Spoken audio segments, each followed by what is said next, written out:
आचार्य चाणक्य कहते हैं कि मनुष्य का वास्तविक बल उसकी बुद्धि, विवेक और धैर्य में होता है, न कि केवल उसके शरीर या धन में। जो व्यक्ति समय के मूल्य को समझता है वही जीवन में आगे बढ़ता है, क्योंकि बीता हुआ समय और बोला हुआ शब्द कभी वापस नहीं आता। इसलिए बुद्धिमान वही है जो बोलने से पहले सोचता है और कार्य करने से पहले परिणाम का अनुमान लगाता है। चाणक्य के अनुसार मूर्ख व्यक्ति ज्ञान को बोझ समझता है, जबकि ज्ञानी व्यक्ति ज्ञान को अपना सबसे बड़ा धन मानता है। धन यदि बिना बुद्धि के हो तो वह विनाश का कारण बनता है, और बुद्धि यदि बिना धैर्य के हो तो वह भी व्यर्थ हो जाती है। चाणक्य नीति कहती है कि शत्रु को कभी छोटा नहीं समझना चाहिए, क्योंकि चिंगारी भी पूरे वन को जला सकती है।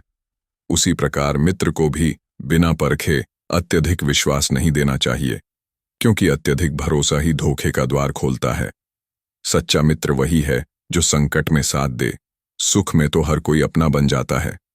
जो व्यक्ति केवल अपने लाभ के समय मित्रता निभाता है वह मित्र नहीं बल्कि व्यापारी होता है। आचार्य चाणक्य स्पष्ट कहते हैं कि आलस्य मनुष्य का सबसे बड़ा शत्रु है।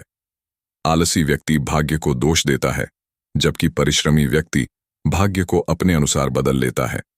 जो सुबह उठकर अपने लक्ष्य की ओर बढ़ता है वही शाम को संतोष की नींद सोता है। ज्ञान, धन और स्वास्थ्य ये तीनों परिश्रम से ही प्राप्त होते हैं। जो व्यक्ति आज का काम कल पर टालता है वह अपने ही हाथों से अपने भविष्य को कमजोर करता है। चाणक्य नीति में यह भी कहा गया है कि क्रोध मनुष्य की बुद्धि का नाश कर देता है। क्रोधित व्यक्ति सही और गलत में भेद नहीं कर पाता, इसलिए बुद्धिमान वही है जो अपमान को भी मौन के साथ सह ले और उचित समय आने पर ही उत्तर दे। मौन सबसे बड़ा आभूषण है, क्योंकि मौन व्यक्ति को शक्ति देता है और वाणी को मर्यादा में रखता है। अधिक बोलने वाला व्यक्ति अक्सर अपने ही शब्दों में फंस जाता है।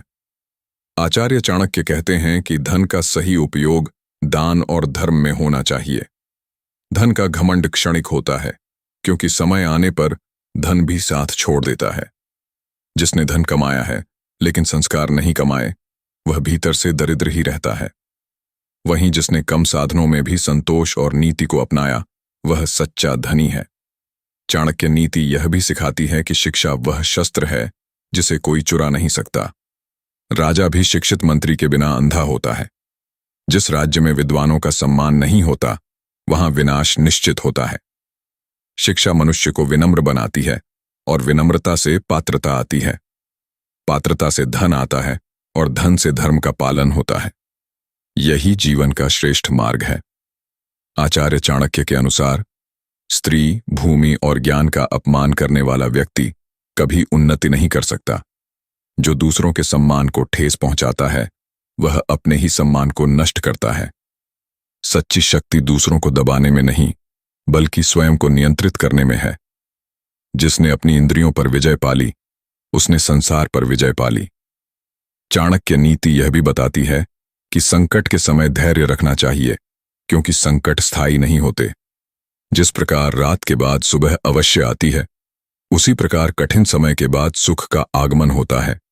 जो व्यक्ति संकट में घबरा जाता है वह अवसर को खो देता है, और जो धैर्य रखता है वही संकट को सीढ़ी बनाकर ऊपर चढ़ जाता है। अंत में चाणक्य कहते हैं कि जीवन का उद्देश्य केवल सुख भोगना नहीं बल्कि नीति के मार्ग पर चलकर समाज और स्वयं दोनों का कल्याण करना है। जो व्यक्ति सत्य, परिश्रम, संयम और विवेक को अपना लेता है वही सच्चे अर्थों में सफल और सुखी होता है। यही चाणक्य नीति का सार है, जो आज भी उतनी ही प्रासंगिक है जितनी प्राचीन काल में थी।